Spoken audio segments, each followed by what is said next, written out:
ကောင်မလေးတယောက်ဟာတနေ့မှမယုံနိုင်စရာကောင်းတဲ့စွမ်းရည်တစ်ခုရရှိသွားပါတယ်။အဲ့ဒါကတော့အသက်မရှိတဲ့အရာဝတ္ထုတွေပြောတဲ့စကားကိုသူမကြားနိုင်လာတာပါ။ဒါပေမဲ့အဲ့ဒီအချိန်မှာပဲသူမရဲ့ခြေထောက်ကဒဏ်ရာရထားတာကြောင့်လမ်းမလျှောက်နိုင်ပဲစင်ကြေဖုံးလမ်းမပေါ်မှာမျောလင်းချက်မဲ့စွာလဲနေခဲ့ပါတယ်။အဲ့ဒီအချိန်မှာလမ်းမကြီးကသူမကိုတတိပေးလာပါတယ်။ကားတစ်စီးမင်းစီတက်မောင်းလာနေတယ်။ကောင်မလေးထိတ်လန့်သွားပေမဲ့မလှုပ်ရှားနိုင်ခဲ့ပါဘူး။အဲ့ဒီအခါလမ်းဘေးမိတိုင်ကကောင်မလေးကိုကားမောင်းသူမြင်အောင်အလင်းကိုအမြန်မိတ်တုံလုပ်လာပါတယ်။ဒါတင်မကသေးပါဘူး။လမ်းမကြီးကိုယ်တိုင်ကလည်းအလွန်ပြင်းထန်စွာတုန်ခါလာပါတယ်။ထူးဆန်းတဲ့အဖြစ်အပျက်တွေကြောင့်ကားမောင်းသူကအရှိန်လျှော့လိုက်ပြီးမကြခင်မှာပဲလမ်းဘေးမှာလဲနေတဲ့ကောင်မလေးကိုတွေ့သွားပါတယ်။သူမရဲ့အခြေအနေကိုမြင်လိုက်တဲ့ချမ်းသာတဲ့လူကြီးကတနာသွားပြီးသူ့ကားမောင်းသမားကိုအရေးပေါ်လူနာတင်ကားခေါ်ပေးဖို့ပြောလိုက်ပါတယ်။ဒါပေမဲ့ရုတ်တရက်ကောင်မလေးကအဲ့ဒီလူကြီးရဲ့နှလုံးကအကူအညီတောင်းနေတဲ့အတန်ကိုကြားလိုက်ရပါတယ်။နှလုံးကပြောနေတာက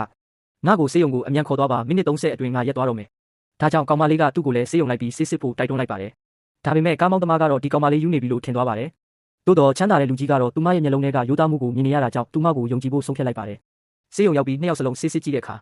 တကယ်ပဲသူ့မှာပြင်းထန်တဲ့နှလုံးရောဂါတစ်ခုရှိနေကြောင်းဆရာဝန်တွေတွေ့ရှိသွားပါတယ်။အချိန်မီကုသမှုမခံယူခဲ့ရင်သူတကယ်ပဲအသက်ဆုံးရှုံးနိုင်ခဲ့တာပါ။ဒါကြောင့်အဲ့ဒီလူကြီးကကောင်မလေးကိုအရန်ကျေးဇူးတင်သွားပါတယ်။နောက်ပိုင်းမှာကောင်မလေးရဲ့မိဘတွေကသူမကိုအိမ်ကနေနှင်ထုတ်ထားပြီးနေစရာမရှိတော့ဘူးဆိုတာသိလိုက်တဲ့အခါအဲ့ဒီချမ်းသာတဲ့လူကြီးကမမျှော်လင့်ထားတဲ့စကားတစ်ခုကိုပြောလိုက်ပါတယ်။ငါသမီးအဖြစ်မွေးစားခံချင်လား။ကောင်မလေးကလည်းမတွန့်ဆုတ်ပဲချက်ချင်းသဘောတူလိုက်ပါတယ်။သူမအတွက်တော့ပထမဆုံးအကြိမ်မိသားစုတစ်ခုရရှိလာခဲ့တာပါ။နောက်တစ်နေ့မှာချမ်းသာတဲ့လူကြီးကသူမကိုသူ့ရဲ့အိမ်ကြီးစီခေါ်သွားပါတယ်။ပြီးတော့ကြောက်စိမ့်ဆွဲကြိုးတစ်ခုကိုပေးပြီးအဲ့ဒါဟာသူမဟာဒီမိသားစုရဲ့တရားဝင်သမီးဖြစ်ကြောင်းသက်သေပြတဲ့အရာလို့ရှင်းပြပါတယ်။ကောင်မလေးကကြောက်စိမ့်ပေါ်မှာထွန်းထားတဲ့မျိုးရိုးနာမည်ကိုမြင်လိုက်တဲ့အချိန်မှာတော့အံ့အားသင့်သွားပါတယ်။သူမမွေးစားခံလိုက်ရတဲ့လူကြီးဟာမြို့ရဲ့အချမ်းသာဆုံးတထေးကြီးဖြစ်နေခဲ့တာပါ။ကောင်မလေးကလည်းမတွေးတော့ပဲအဖေလို့ခေါ်လိုက်ပါတယ်။အဲ့ဒီညမှာတော့သူမဟာဘဝမှာပထမဆုံးအကြိမ်နူးညံ့ပြီးတက်တောင့်တက်တာရှိတဲ့အိယာပေါ်မှာအိတ်နေရပါတယ်။ဒါပေမဲ့ဒီပျော်ရွှင်မှုကအိမ်မက်တစ်ခုလိုပဲခံစားနေရတော့မှ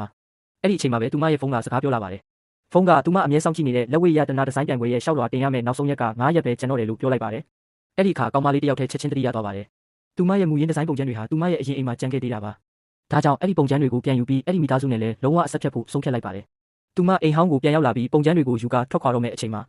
သူမရဲ့မွေးစားညီမဖြစ်သူကတားလိုက်ပါတယ်။မွေးစားညီမရဲ့အလိမ္မာဆန်ဆန်ကျင်နာအောင်ဆောင်နေတဲ့ပုံစံကိုမြင်တာနဲ့ကောင်မလေးကဆက်ဆုပ်သွားပါတယ်။ဘာကြောင့်လဲဆိုတော့အရင်တုန်းကဒီညီမဟာသူမရဲ့ဒီဇိုင်းပုံတွေကိုခိုးယူခဲ့ပြီး plagiarism လုပ်တယ်လို့သူမကိုပြန်လဲဆွဆွဲခဲ့တာပါ။အဲ့ဒီအချိန်မှာအဖေနဲ့အကိုကြီးကလည်းမွေးစားညီမဘက်ကပဲအမြဲရက်တည်ခဲ့ကြပါတယ်။နောက်ဆုံးမှာတော့ကောင်မလေးကိုအိမ်ကနေရက်ဆက်နှင်ထုတ်ခဲ့ကြတာပါ။အခုလည်းမွေးစားညီမကဘာမှမဖြစ်ခဲ့တယ်လို့နူးညံ့တဲ့မျက်နှာထားနဲ့နေအိမ်ပြန်လာမယ်ဆိုရင်ငါဘာမဆိုလုပ်ပေးမယ်လို့ပြောလိုက်ပါတယ်။ဒါပေမဲ့ကောင်မလေးကဒီတစ်ချိန်တော့မခံတော့ပါဘူး။ဖြန်းမွေးစားညီမရဲ့မျက်နှာကိုတစ်ချက်တည်းပါရိုက်ချလိုက်ပါတယ်။အကိုကြီးကချက်ချင်းပြေးဝင်လာပြီးမွေးစားညီမကိုကာကွယ်ပေးကသူ့ကိုတောင်းပန်လိုက်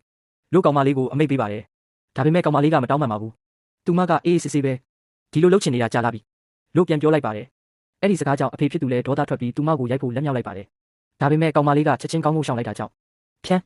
အဖေရဲ့လက်ကတားဖြစ်သူရဲ့မျက်နှာပေါ်ဓာတ်ရိုက်ကျသွားပါတယ်။ဒီအဖြစ်အပျက်ကြောင့်အဖေဟာပိုပြီးဒေါသထွက်လာပြီးဒီနေ့ကစပြီးငါတို့ကြားမှာတားအဖမဟုတ်တော့ဘူး။နေနဲ့ငါရဲ့တားအဖဆက်ဆံရေးကိုအဆုံးသတ်လိုက်ပြီ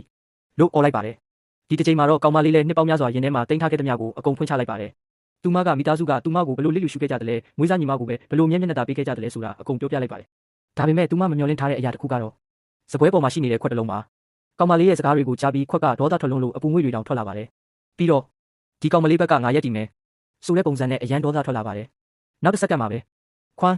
ခွက်ဟာအလိုလိုပောက်ကွဲပြီးအစိတ်အမွှားမွှားကွဲသွားပါတယ်။အခန်းထဲကလူအလုံးအံ့အားသင့်သွားကြပါတယ်။ဒါပေမဲ့ဒါကအစပဲရှိပါသေးတယ်။ခွက်ကွဲသွားတဲ့အချိန်မှာပဲအိမ်ထဲကအရာဝတ္ထုတိုင်းအသက်ဝင်လာပါတော့တယ်။စပွဲကလတ်ထိုင်ပန်းဦးနဲ့အိမ်သုံးပစ္စည်းတွေအားလုံးကကောင်မလေးရဲ့နာကျင်မှုကိုခံစားမိသွားကြပါတယ်။သူတို့အားလုံးတပြိုင်နက်တည်းကြွေးကြော်လာကြပါတယ်